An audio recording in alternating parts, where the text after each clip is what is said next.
At the time I am writing this review, I recently got back from my second screening of Batman v Superman: Dawn of Justice. I guess I should say this before I talk about it. I liked Man of Steel. I mean, I had problems with it. It wasn't the best movie ever. But I did like a lot of the concepts in the universe that they were setting up for future DC films. I've always loved DC, more than Marvel in fact. Not to say I don't enjoy Marvel, I've actually been really digging my teeth into early Ditko Spider-Man stuff, and I'm loving how fully formed everything was right off the bat. But it's a universe and characters that never got a hold of me like DC did. The stories are epic, the characters are big, and the world is so fantastic and captivating to me. Batman is my all-time favorite character. I've enjoyed a lot of Zack Snyder's past works, my favorite being his adaptation of Watchmen, which by the way is my favorite book of all time. I started with this preface to acknowledge the biased opinion I could very well have when discussing this movie, and to let you all know that despite that, I think Batman v Superman is absolute garbage. Yes, Zack Snyder's second outing in the DC Cinematic Universe is far from perfect. In fact, it's quite possibly my new least favorite film of all time. I think even calling it a film is giving it too much credit. It might be the most convoluted, unfocused, mean-spirited, thrown-together, infantile first draft of a commercial for a movie ever given millions of dollars to be made. To even write about this behemoth is a task I'm not sure I'm cut out for. As I was watching the movie for the second time, I counted about 96 problems within the first half hour. After that, I couldn't count anymore because the movie had started spewing out issues so fast that they were happening in the same second. Yes, I could literally count multiple problems in a single solitary shot. It's that bad. So in order to tackle this trash heap, I have to go scene by scene, problem by problem. I might be here for hours, but I'm a teenager on summer vacation, so I've got time to kill.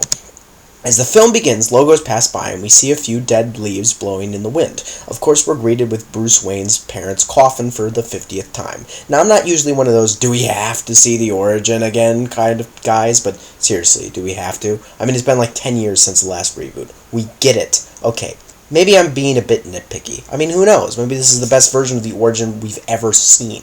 Before it plays out, though, we get a voiceover from Mr. Wayne himself. There was a time above, a time before. There were perfect things, diamond absolutes. Things fall, things unearth, and what falls is fallen. Now, if you don't think about it, hey, that sounds pretty cool, right? I mean, that's like some poetry or something. But that's just strike number one. Not only is this voiceover never addressed, it doesn't mean anything. At least the movie doesn't do a good job conveying whatever it's supposed to mean. It's just some overly dramatic opening dialogue to trick you into believing what you're about to see is actually smart. Next, the origin plays out as expected, and I have to see, it is cool to finally see the Mask of Zorro be the movie that Bruce Wayne walks out of. That's a nice touch. However, the scene is edited awfully. This is the first instance of bad editing in the film, but not the last. First, the whole thing is shot in slow motion.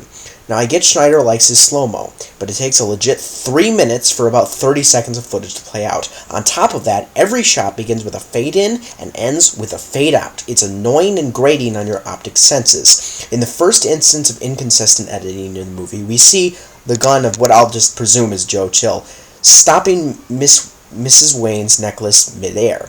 The barrel of the gun is pointed upwards. One fade later, the gun is now pointed directly at her in a way that doesn't make any logical sense. Why, you may ask?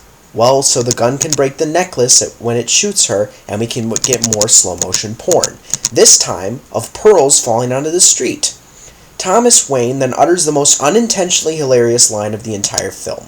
Martha. Now, for those of you who've actually wasted your money seeing this piece of crap, you know what I'm talking about.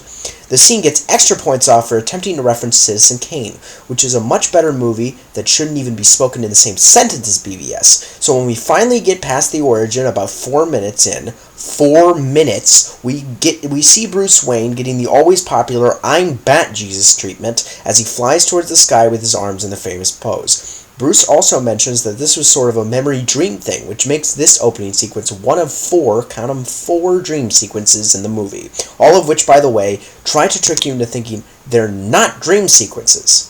But I digress.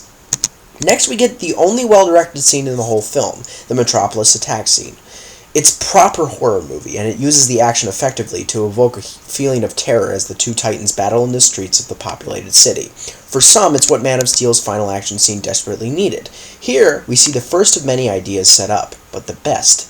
Many ask what the difference between this Superman and Batman could possibly be, since they both work outside the law and reside in dark and brooding stories. Well, this scene answers that by setting up what should be the fundamental difference between these two heroes. We see Batman tending to a little girl whose mother has died, in what is probably the only emotionally resonating moment of the whole film, staring at Superman fighting Zod in the sky with complete rage and disgust. Here is the difference between the two.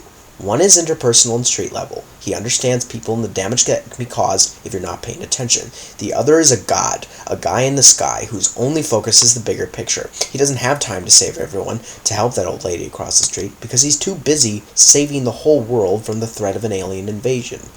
Now, when I first saw this, I was pretty excited. What an opening, I stupidly thought. This is going to be a great movie. Little did I know this great idea was one of many to be dropped at the first sign of action. However, this was the most tragically dropped, because it should have been the stem for all the themes and ideas in the movie. We'll get to know later why they don't work. Next, we cut to 18 months later, somewhere in the Indian Ocean. Just somewhere. A diver brings a big chunk of kryptonite out of the water. Now, this isn't a huge issue, so I'll say in one brief thing about it. The movie shouldn't jump around like this.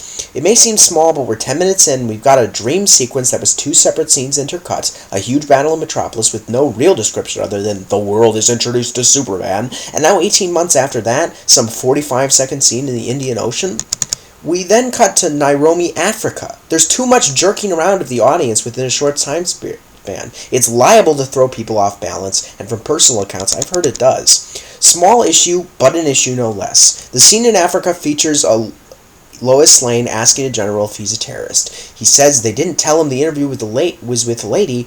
Lois Lane says, "I'm not a lady, I'm a journalist." I think that line's stupidity speaks for itself. The next thing that happens is some dude in sunglasses grabs a photographer's camera and breaks it open, revealing a CIA tracker inside. The photographer is then killed. Now, the movie doesn't tell you, but it's confirmed by Zack Snyder himself. The man who gets shot is Jimmy Olsen. Yes, Jimmy Olsen dies after about 30 seconds of screen time. Why, you enthusiastic Superman fans may ask? Well, Zack Snyder puts it like this, and I quote, "We just did this as a little aside because we had been tracking where we thought the movies were going to go, and we don't have room for Jimmy Olsen in a big pantheon of characters, but we can have fun with him, right?" Yes, you heard it. Zack Snyder killed off Jimmy Olsen because he couldn't find a use for him. Sorry, future Man of Steel 2 director, we know you love these characters, but you can't use Superman's beloved fanboy because Zack Snyder just couldn't find room for him in his movies. What a waste.